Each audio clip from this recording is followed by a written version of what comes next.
Hey y'all, happy Tuesday. All right, so we're getting ready to go ahead and start making this herb butter. I've already rinsed my herbs off and they're still kind of wet. So the next thing I do is I go through and pull the leaves off of most of the stems because I don't want a lot of stems in the herb butter.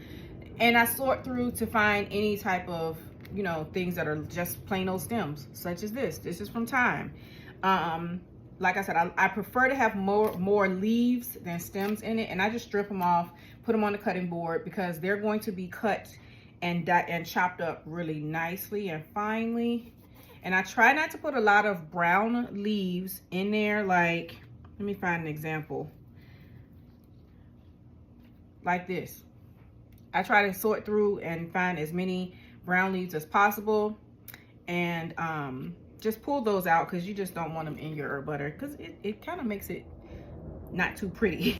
And thyme specifically, sometimes when you pull it, you will have roots attached. So you want to make sure, like this one has a root on it.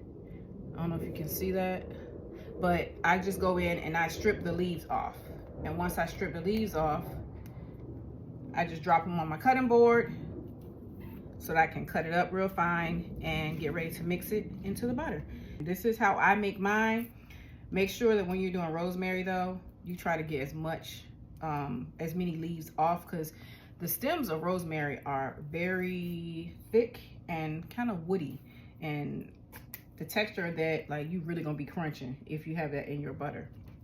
All right, so let me get through this and move to the next phase. And I'm just putting it all up here together because it's all gonna be mixed together in the bowl anyway. You do not have to chop things separately. As a matter of fact, you kind of want to cut everything up together. That way you get a good mix of everything.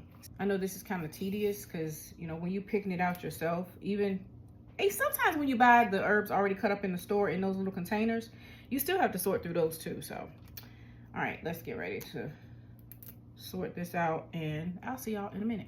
Okay, so now we have stripped all of the leaves and things off of the stems for the most part. How did this one get in here? For our herbs, I broke up the green onion into chunks because I'm gonna dice that up in it. I'm also gonna add like basically 4 cloves of garlic. This is like 2 little baby ones that can equal out to 4. So we're gonna slide our herbs over and then we're going to open our garlic up and add it up. Y'all remember, now I'm not a chef.